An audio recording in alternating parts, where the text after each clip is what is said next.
Welcome to Sunday service at Unity of Port St. Lucie. To those of you here and to the millions out on YouTube.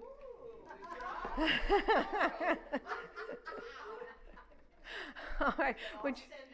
Yes, right. Everybody out on YouTube, send $1, right. Would you please stand and join us in our opening song, One Light.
I invite you to sit back and relax as we join our hearts and minds together this morning for our prayer for inner peace.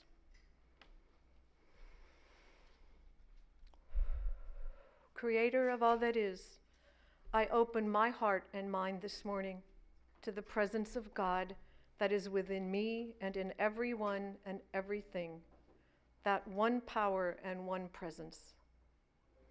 I let God's peace fill my being. In this presence, I am peaceful, poised, confident, and strong. I relax in God's loving care and release all my cares, knowing that God is upholding me and sustaining me in all that I do. God's presence calms me, quiets the storms around me, and leads me to a place of perfect peace. As I center myself in that peaceful presence this morning, I let go of every concern and relax in the safety of God's love and in the love of those around me. I find Unity of Port St. Lucie a sanctuary of love and peace, and I am open and receptive to receive all it has to soothe my mind and soul this day. And so it is. Amen. Our mission statement, please say it with me, to develop our spiritual connection with God through prayer, education, and service. And our vision, Unity of Port St. Lucie is an expanding community for personal healing and spiritual growth. And we forgot to do this last week, so we're going to sing Happy Birthday, October babies. Stand up. Birthday to you. Happy birthday to you. Happy birthday, happy birthday.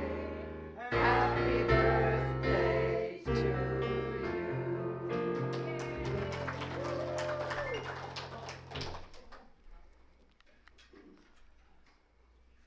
Please join us in our congregational song, I've Got Peace Like a River.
Bob Bounds is going to read the daily word today.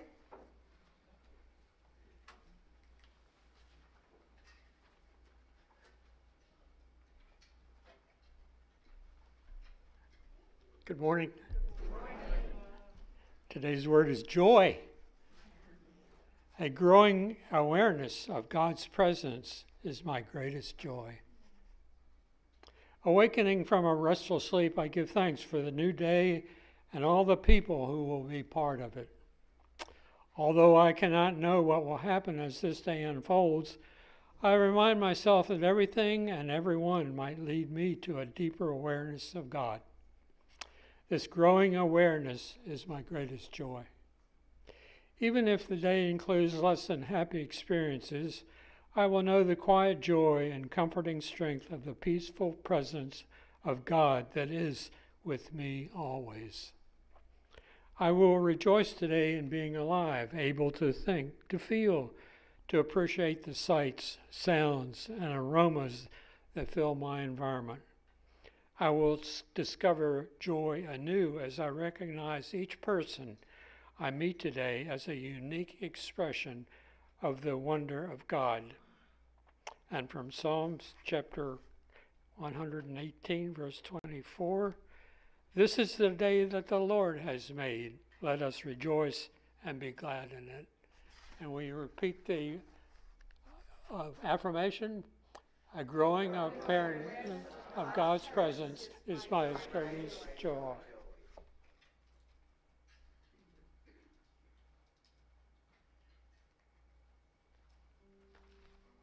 As we prepare for meditation with Reverend Linda Machezik, please join in singing Surely the Presence.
The presence of the Lord is in this place and every place.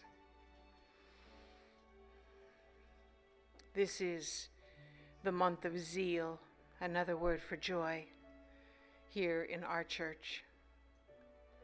So I share with you today a meditation written by Reverend Linda, the CEO of Silent Unity. Meditation on zeal. As you begin to relax, gently stretch your upper shoulders and your neck. Slowly rotate your head, beginning chin to chest, moving in the direction of your left ear, then to your chest, and then right ear.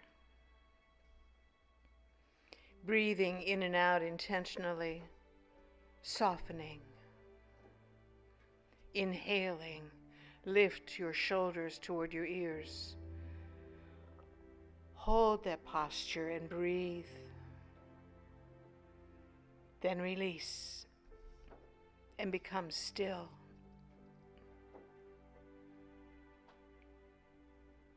Direct your full attention to the back of your neck, at the top of your cervical spinal cord, here where the lower brain stem or the medulla oblongata connects to your brain and spinal cord, lies the center of your spiritual power of zeal.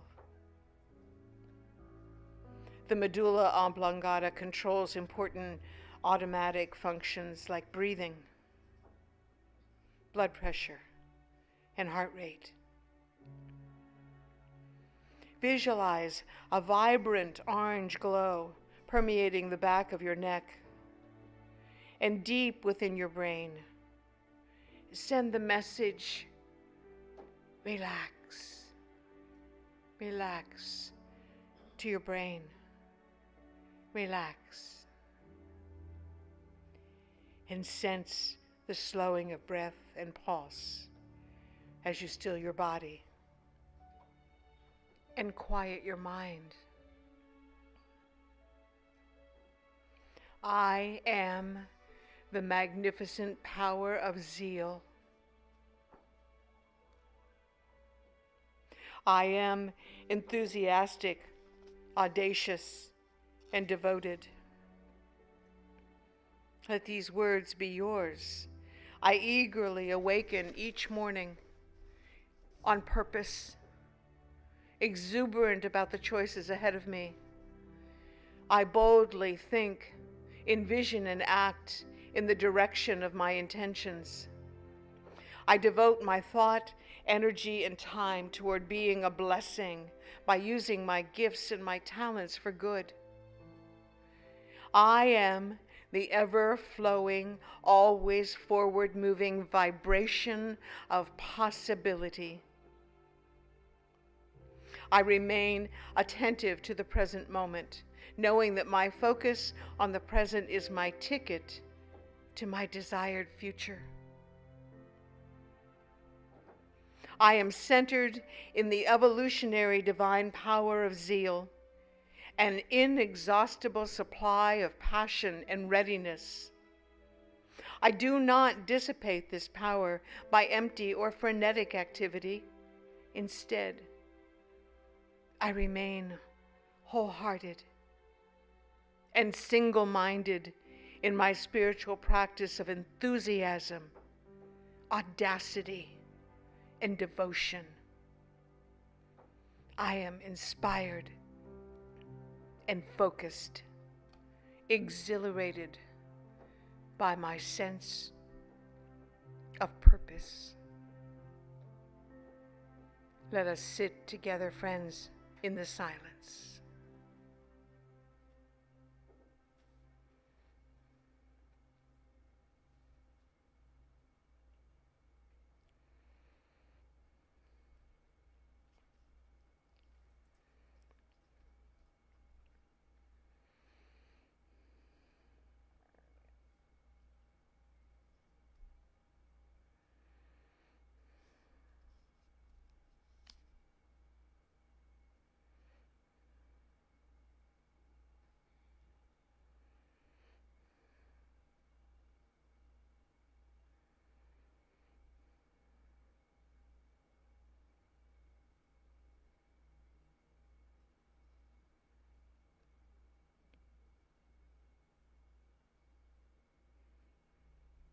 And then very slowly and very, very gently begin to return your attention to the outer, to your body, to the room you're in, to the company you're with. And as you do, slowly open your eyes again, having just reconnected to your source, the source that is God, everywhere around us always. Let us sing now about the bond of love.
Now I see you in the light.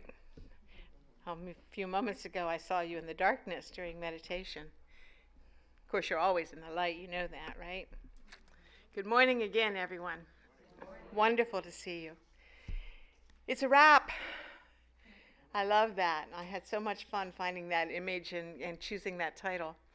For those of you who haven't been here for a while or maybe missed a Sunday or two, I said a while back that I was going to talk to you about the Book of Joy. The Book of Joy. There's a copy of it right there, which I'm just about to finish. I've read most of it. I'm at the end, and I'll tell you about that in a few moments. This was a book, for those of you who weren't here when I introduced to people to it, that was put together by a lovely man who has been working with Archbishop Desmond Tutu for many, many years. And he was invited by the Dalai Lama and the Archbishop to attend the Dalai Lama's birthday celebration in Dharamsala in 2016, I think, and record for 1 week the dialogue that they held. The subject was joy, because they decided that they wanted to leave a gift to the world. Specifically, the gift they wanted to leave to the world was a book that combined their collective wisdom on how to be joyful in the most difficult circumstances. Thus, this book, the Book of Joy. And when I heard about it, I had to have it. And then I had to read it. And then I had to share some of it with you. So that's how that came about. They have both long been superheroes of mine. In the book, they begin by telling us what our obstacles are, and I talked about that a couple weeks ago. But now the good news, the next part, how to live a life of joy, how to actually live a life of joy. I was at a friend's home for dinner last night, and they're not people who come to church, but they approached me privately and asked me what I talk about on Sundays. So I tried to explain it in a few words. And I told them, for example, what I was talking about now is joy. And the hostess said, "Oh my, do we all need that now?" Right? And I think that's what led me to make this choice and bring the good news to you, that we can always choose joy, always choose joy, always, no exceptions. In the book, what they tell us is that, in their opinion, joy is a byproduct of a way of living. What they caution us against very, very clearly in the book is not to go around saying, "I'm going to get joy in my life and I'm going to get it now." Because the moment you approach it that way, you have set yourself up for failure. What they say in their own gentle and very wise way is joy is a byproduct of the way you live. If you want to have joy, then live a certain way. And they have narrowed it down and clearly defined 8 pillars of joy, they call it. 8 ways to live that lead to a life of joy. 4 of these pillars are qualities of the mind, and 4 of them are qualities of the heart. They say in the book, the heart is the most important. No argument. Hands down, the most important. But if you don't have your mind straight, your heart can't do its job. So we're going to start with the mind. 4 pillars of the mind. We'll start there. The first one is perspective. You may say to yourself, what the heck does that mean? But I know that you're going to relate to it as soon as I tell you that those of you in Unity have already been studying this, hearing about this, practicing this for a very long time. We all have the ability to reframe experiences. We all have the ability, when we speak about them, when we think about them, we all have the ability to reframe them. Change your thoughts, change your reality. Right? Lucky for us in Unity that we've been practicing that and teaching that and supporting one another and living that way ever since we came to Unity. It's looking at an event from an entirely different point of view. That's what changing your perspective means. An entirely different point of view. One that's free of worry. One that's free of judgment. One that's free of fear. One that's free of anxiety. Those are not friends of ours. The way that we see the world, the meaning that we give what we witness, what we talk about, or experience changes the way we feel. Changes the way we feel. You know that. If you're feeling gloomy, it's probably because you've had a thought that you've been feeding that doesn't feed your soul. You take something bad that's happened and you consider all the good that came from it. Something bad has happened and consider all the good that came from it. And I know sometimes it's a challenge, friends. I know that because I work with this the same way you work with this. I know that. But I work with this because it works. Right? Look for the good and you'll always find it. Always, always, always, I promise you. Because that's the nature of God. And God is everything. God is everywhere all the time. So perspective. The second one up there is humility. Now, the Dalai Lama has set the bar real high on this one for me, higher than I can attain on most every day. The Dalai Lama honestly sees himself as an ordinary monk. He doesn't like it when people treat him anything differently than that. He's accustomed to the fact that they do, however. So he shares in this book a habit he has. He talks, just one example, he talks about a meeting he attended in 1954 when all the Chinese officials showed up at this place and the ambassador to India. And the subject was very serious, had to do with his exile. And he said he entered the room and he looked around and everybody was so stern. And everybody was sitting in their chairs and just kind of frozen like statues. And he sensed their sense of self-importance. And he sensed the boundary that they'd up here drawn around themselves, protecting themselves, if you will. And it made him very, very uncomfortable. And he didn't like it. And then inexplicably, a great big bowl of fruit in the middle of the table tumbled over. And all those Chinese officials got down on their hands and knees and scampered around picking up the fruit. And then they became ordinary people. And then he was happy. So he sometimes admits that when he walks into a meeting like that, he imagines something like that happening. Just because he wants people to act like ordinary folk and get off their high horse. Something he works at, and you can tell, can you not? When you look at him, when you hear him, when you read his books, you know that he practices this. The word humility actually comes from a Latin word for earth. Isn't that interesting? The word is hummus. Now, don't think about the ground up chickpeas. It sounds like that, but it's not. It's a Latin word for earth. And if you think about it, humility literally does bring us back down to earth. Isn't that interesting? The word comes from a word for earth, and it brings us back down to earth. I love that. The Archbishop says it might be helpful when you're thinking about the necessity of being humble to think about the fact that we're all born with this blank slate, friends. We all come in with equal value. I challenge anyone to stand in a hospital nursery and look through that window and see anything less than perfection in any one of those newborn entities.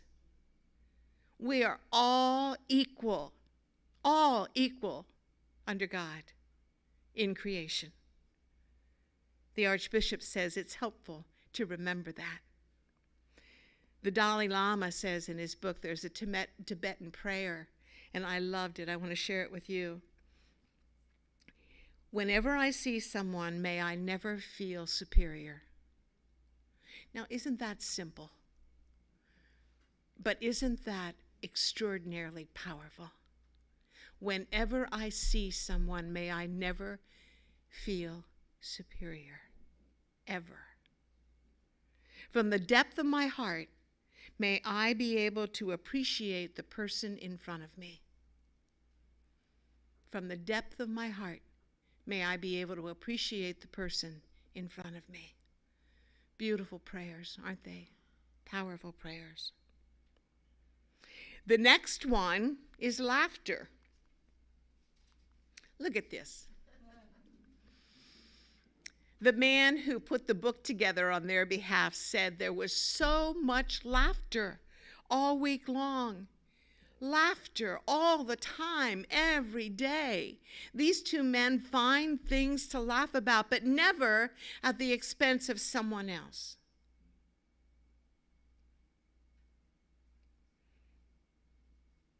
The Dalai Lama says, laughter actually causes us to relax. And he's right.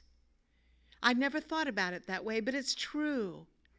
That's why speakers will often say that when you get up to give a talk, use some humor. It's a good icebreaker.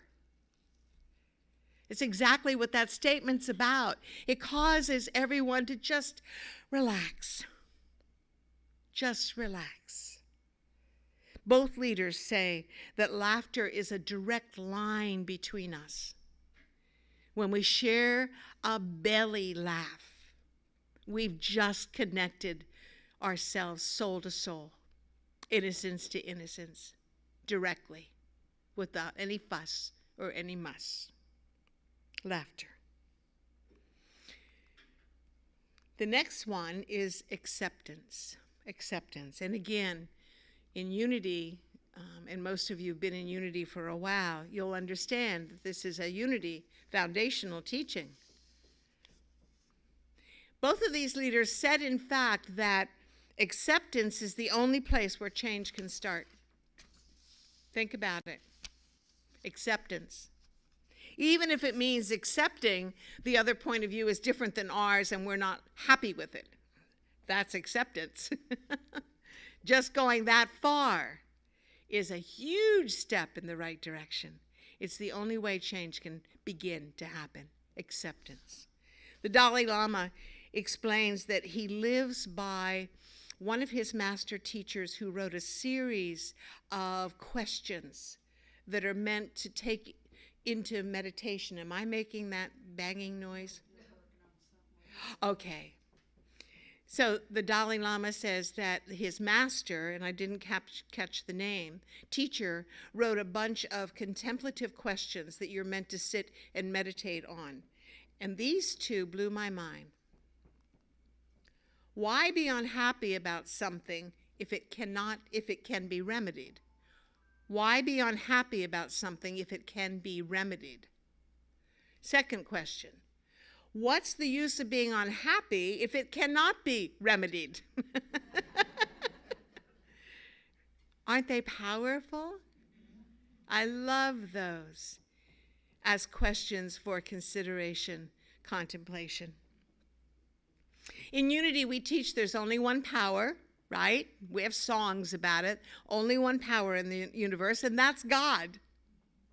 And that God is goodness. God is not good. God is goodness.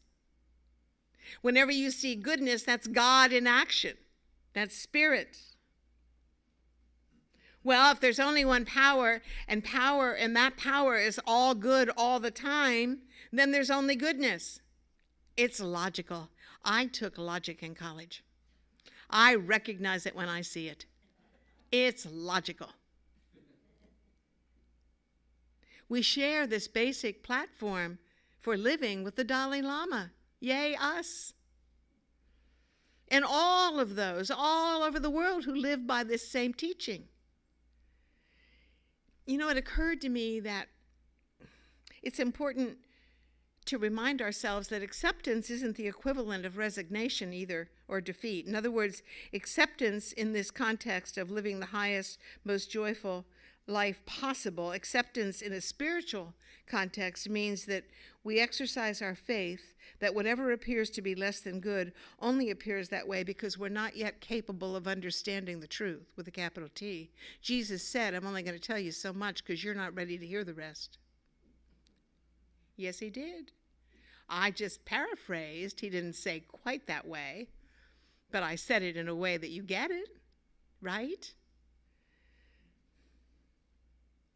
There's so much that we're not quite capable yet of understanding, friends. That's why we have this thing called faith.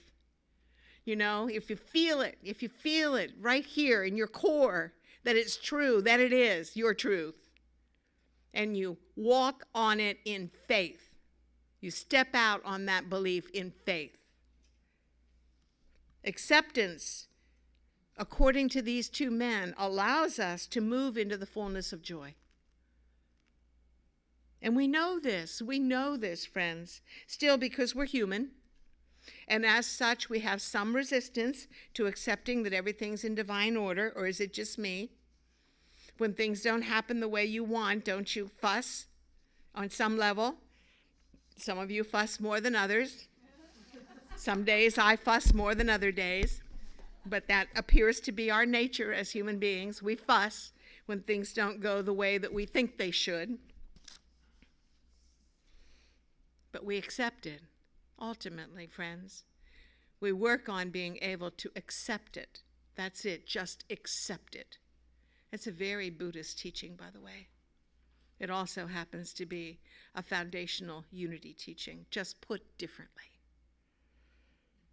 So those are the 4 pillars of the mind that lead to being able to live a life of joy: perspective, humility, laughter, and acceptance. Now let's look at the 4 pillars of the heart, the most important ones. Number 1, forgiveness. And some of you are saying, oh no, not again. Don't talk to me about forgiveness again. I think Jesus said something about 70 times 70 or something like that. What was it? 70 times 7. That's a lot. How often do we forgive? How often do I talk about forgiveness? Yeah, as often as it comes up, I guess, because it's a biggie for all of us, isn't it? It's huge. But unless you do it, unless you clean up your life, unless you do an assessment quietly in your own way, whether it's first thing in the morning or right before you go to bed, of your day, and look and see if there's any forgiveness work for you to do, and then you take care of it here, unless you do that, it's nearly impossible to live a life fully in joy. You know, they don't coexist all that well, unforgiveness and joy. They're not good bed partners. We've heard it over and over and over again, and yet we need to be reminded, don't we? I never really seriously question why these things come up. When they come up, I just follow my guidance and speak about them. I notice that most of us hang on to silly, petty slights. I mean, that makes up overwhelmingly the vast majority of things about which we have forgiveness issue. Petty slights, really petty. But boy, do we make mountains out of those molehills. Words and actions that stung us, right? Most of us haven't faced the kind of unimaginable violence that some have suffered, that many have suffered, that millions have suffered, friends. We're so blessed and we're so privileged here. But their stories help us to take the initiative and do the forgiveness work we have to do around those petty slights, or in some cases more than petty. The stories touch us deeply. Archbishop told a lot of stories about things that he witnessed during the struggle with apartheid in South Africa. He told a story specifically about a young mother during the height of the violence on the streets there, who turned on the evening news, if you can imagine this, turned on the evening news and watched her young son being dragged through the street as if his body was the carcass of a dead animal. Can you imagine turning on the evening news and seeing your child being dragged through, body, lifeless body, being drawn through the streets? There was a tribunal set up for her and others like her to come before and state their grievances. There was a tribunal, and she did that. And the Archbishop happened to be there. And he witnessed something that he remembers clearly today as though it happened just this morning, that he said he'll never forget. This mother sat nearly across from the perpetrator of that crime against her son. And she looked him in the eyes, and she got out of her seat, and she walked over and said, "My child, I forgive you. My child, I forgive you." I just got chills in my body when I said it.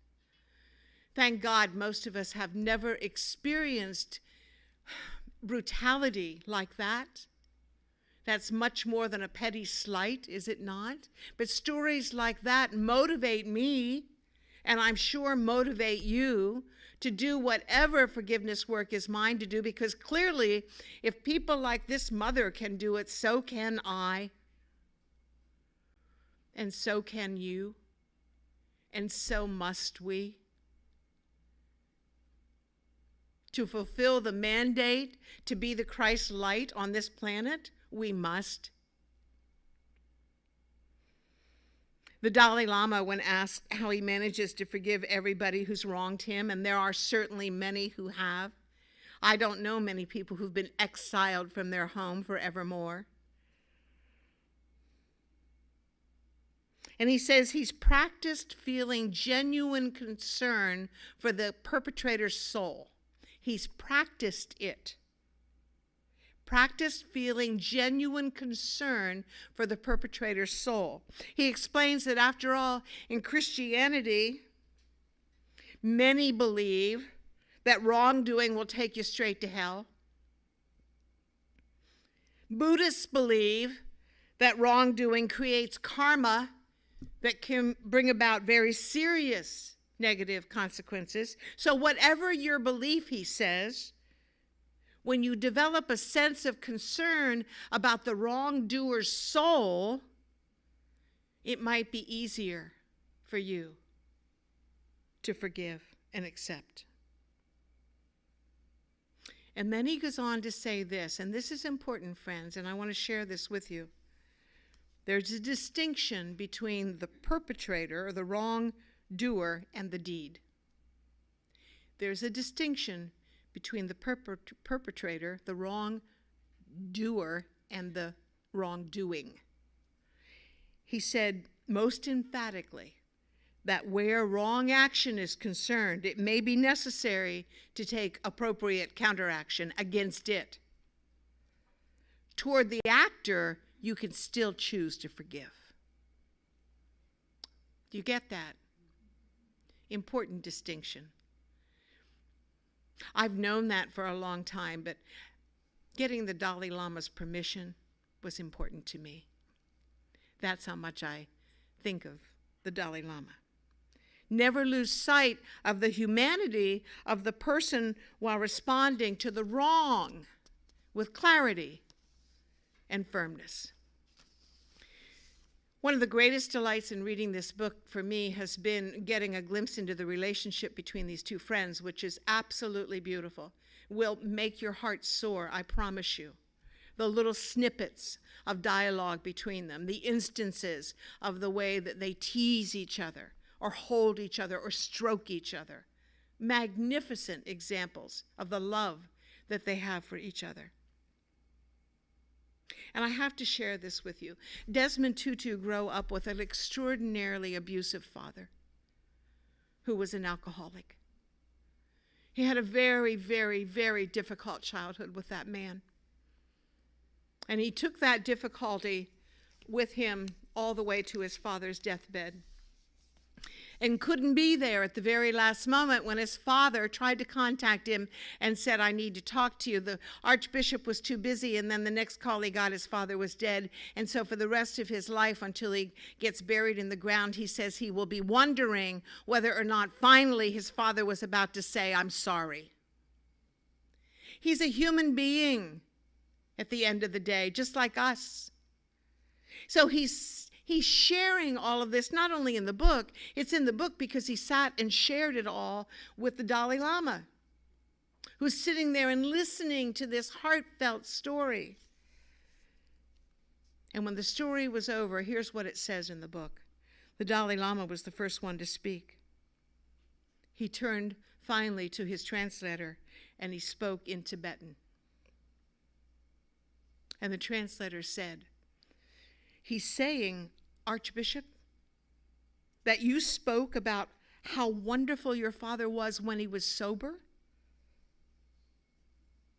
It was only when he was drunk that these things happen? So really, it's the alcohol to blame. So, the Dalai Lama now added in English, I think even he is a very kind person. And when he's drunk, he wasn't the real him. Thank you, said the Archbishop. Look at that. Look at two incredibly elevated thinkers, spiritual leaders, world leaders, ministering to each other, authentically, transparently, and wisely. I had to share that with you. The next one is compassion. Both of these leaders believe we're hardwired for it, and I agree. I've thought that for a very, very long time, maybe my whole life. Human beings are inherently good. Human beings are inherently good. That is a foundational teaching in Unity. We believe it. We practice it. We try to live it out, and we continue to support each other in that regard, that practical use of that belief. Compassion is a sense of concern that arises us when we witness suffering. Now, you know that every single solitary time there is a catastrophic event anywhere on the planet, people rush to help spontaneously. The bigger the event, the more rushing that goes on. You know that. You hear it, you see it. Doesn't it warm your heart every time? We are hardwired to be compassionate. You may not agree with me, and that's your right and your privilege, obviously. But I'm here to tell you that I believe that that's true. We're hardwired for compassion. The Dalai Lama says he thinks it starts in the womb. He really does. He believes that embryonic group of cells in the womb begins to learn compassion from the way the mother's body acts to protect it and care for it. Even if here she's not straight, her body is taking care of that group of cells. Her body is, naturally, organically. That's the way we're hardwired for compassion. And the final pillar is generosity. I think we're all surprised, aren't we, when we realize how much joy it gives us to give someone else something. I know you've had that experience over and over and over in your life. I just want you to think about it and remember it and make note of it every time it happens for you, because it's important. Of all the things that you could be thinking about, that ranks right up there. Notice how good it makes you feel when you're generous. You know, when you send a phone call to somebody just because, or make a phone call to somebody just because you're thinking about them, or these days text. I used to be offended when it came in the form of text. I am way over that. Texts are lovely. Sometimes it's just an emoji. If I send you a heart, you know in an instant I love you. I'm just reminding you. They're lovely. If I send you hands in the prayer position, you know I'm praying for you. And I appreciate receiving them. They work. The kids were on to something long before I got there. The Archbishop teaches, and I love this about him, he's so cute, and he giggles when he says it. God doesn't know anything about math, he says, because giving ourselves should mean we're subtracting something. I mean, if you give something, you've taken something away from yourself. But it doesn't work that way, he says. It just doesn't work that way. It feels like when we give something away, we make more space to receive. Not only that, giving it away makes us happy. So God failed math. 2 take away 1 doesn't mean 1. In God's plan, 2 take away 1 means 4. I love that. He also goes on to say that the problem with the Dead Sea is a good analogy for what happens when we don't give. There's no exit for that beautiful water in the Dead Sea. It comes in from all kinds of beautiful places, streams and rainfall, but it has nowhere to go, so it dies. It becomes dank and smelly and thick and syrupy and ugh. There's no outlet. The water languishes there. When we don't use our outlets, our spirit languishes, friends, and we can't be joyful. The millions of you that listened to this talk at some time during the week, if you all sent us $1, we'd be able to expand this ministry and get this message out to the entire world right now, because the whole world needs to be reminded how beautiful we are as human beings, how exceptional we are, how loving we are, how good God is all the time. Right?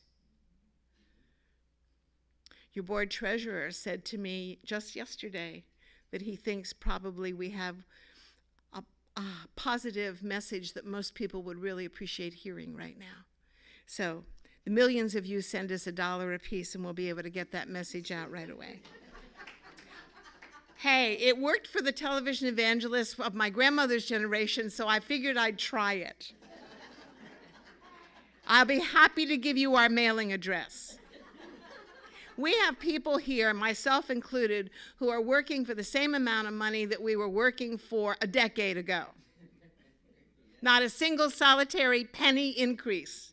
We have a music director and an incredible chorus leader and a technological team that do what they do for next to nothing. So send in those dollars, millions of you. The ending of the book includes a whole bunch of exercises and meditations and practices that you can implement in your life to ramp up any one of these 8 pillars or all of these 8 pillars. And I've scanned them. I intend to use it as a resource, not all at once, but I'm going to set it on my bookshelf and remember that it's there and use it when I get stuck on any one of these areas, because there are exercises and prayers in the back of the book to use to shift your thinking in any one of these areas. So I recommend the book highly, friends. I recommend it very highly as a good reference tool. And I'm here to say that reading it will bring you great joy as well. I promise you that. So get your joy on, friends. Get it on. Get your joy on. Strengthen those pillars in your own life, your own spiritual life. Get your mind and your heart aligned in those 8 ways. Feel joy, be joy, and spread joy. What do we do about the sadness in the world? Right there. There's the formula. There's the formula. Be joy, spread joy. I found a little poem online that's adorable. You all know I love poetry, so I want to share it with you. This is written by Julie Hebert, in 2015. It's called Spread the Joy.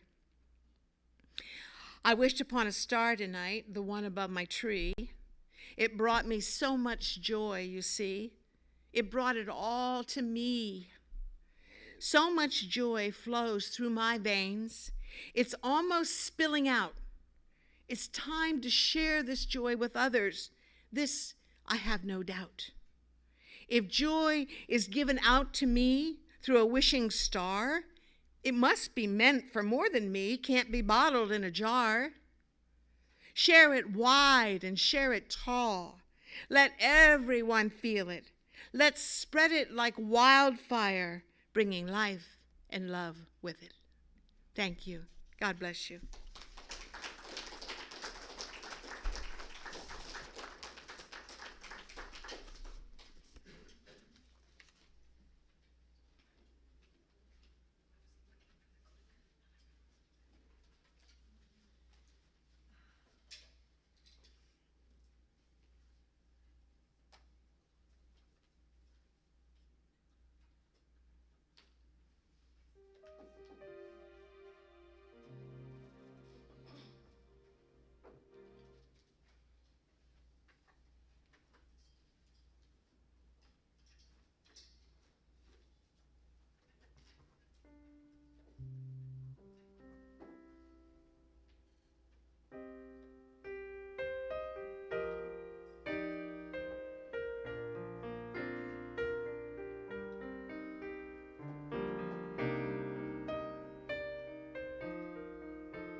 Holding on, pain I have doesn't serve me anyway. Didn't know the pain I've had could turn so physical. Time passed, tones real, tones heal. This time I let go and live.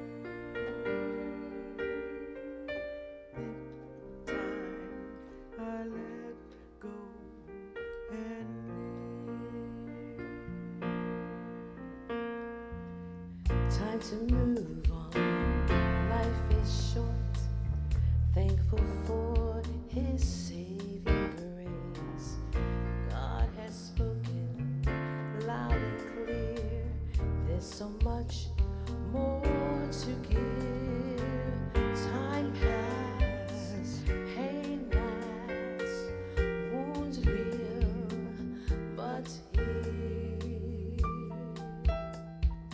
This time I let go and live.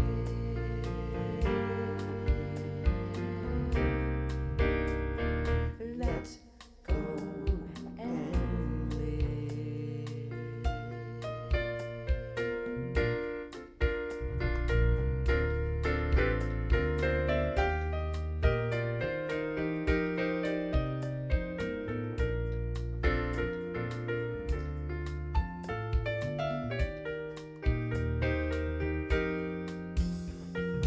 Time passes, pain lasts, wounds real, but heal. This time I let go and live. This time I let go and live. This time I let go and live. This time I let go and live. This time I let go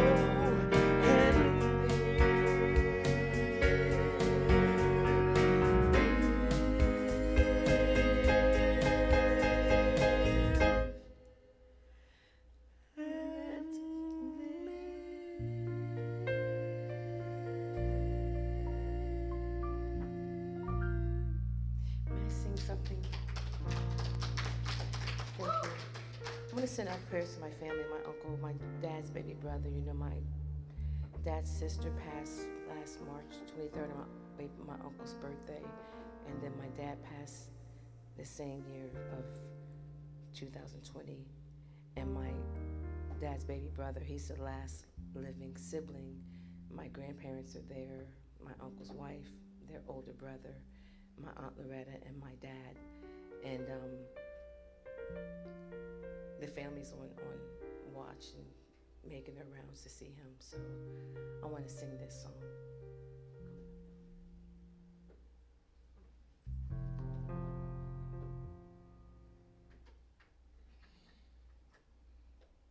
This is for my Uncle Wallace. Love you.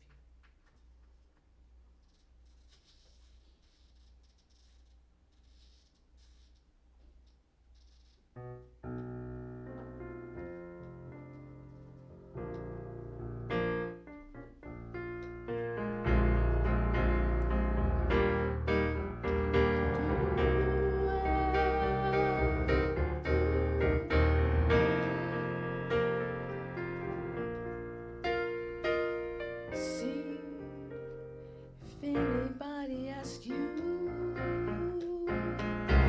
where I'm going,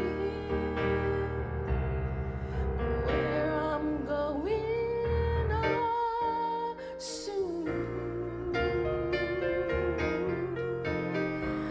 I can take the pain, the heartaches that it brings, joy that in knowing I'll be home soon. Uncle Wallace, hey, you're going up to yonder,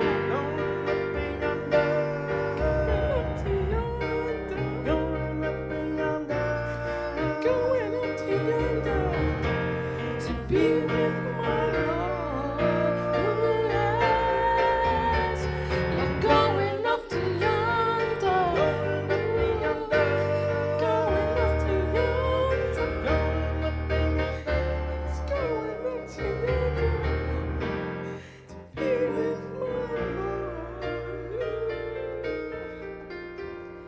God give me grace, to run this race, till I see my Savior face to face. I can take the pain, the heartaches that it brings, joy that we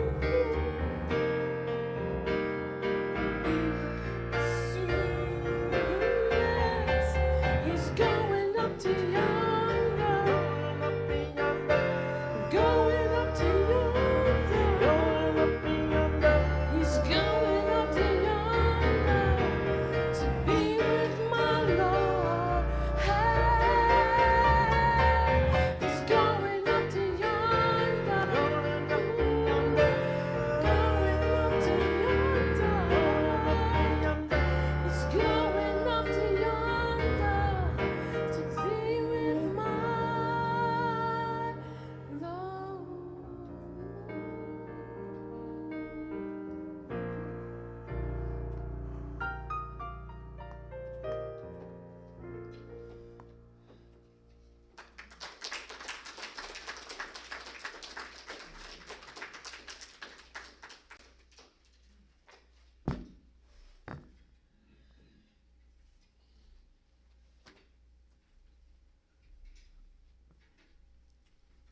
Thank you for that incredible music and for that incredible message.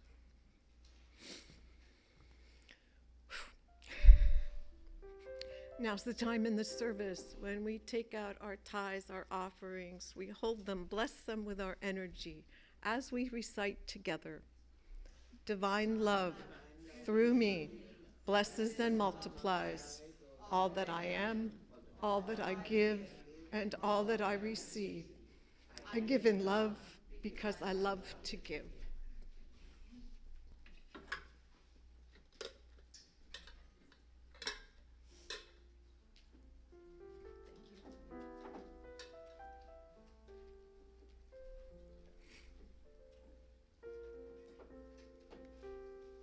Judy, where are you? Judy, oh, there. Judy is our prayer chaplain today. She'll be over in this area after the service if you'd like to share some affirmative prayer.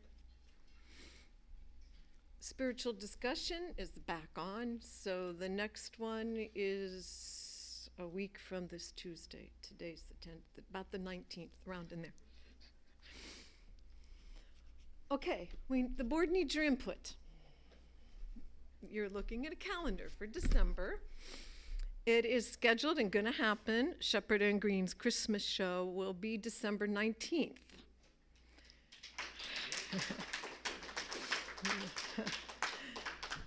Now, we are willing, happy, would like to do a Christmas Eve service, but we need your input. We need to know if the congregation would like it, and we'll be here for it.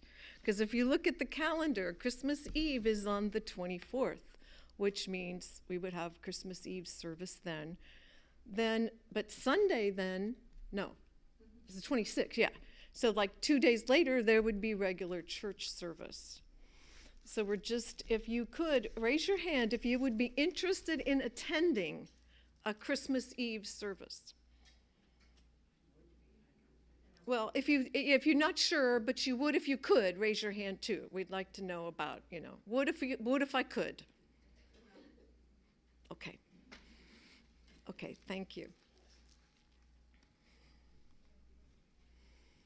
Chair yoga with Lannis Monday and Wednesday at 10 o'clock. Prayer circles Thursday morning at 11. Next week, Reverend Linda will be back. Thank you for that incredible message. That's all I can say.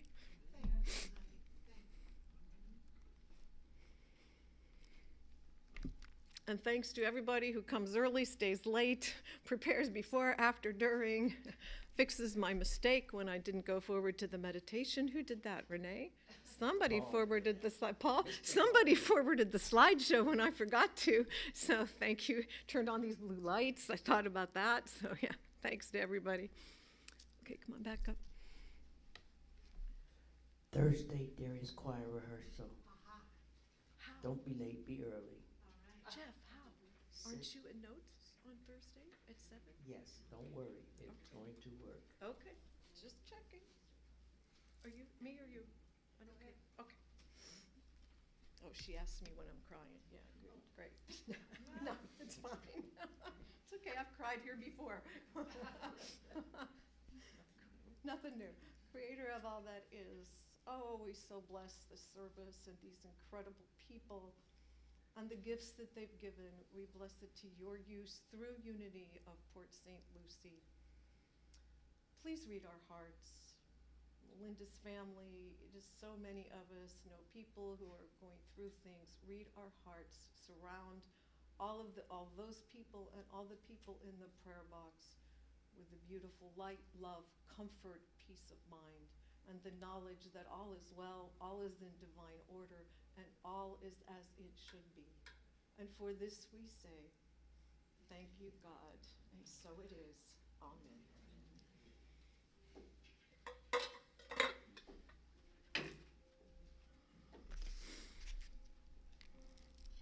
And now would you please stand and join us in our closing song, the peace song.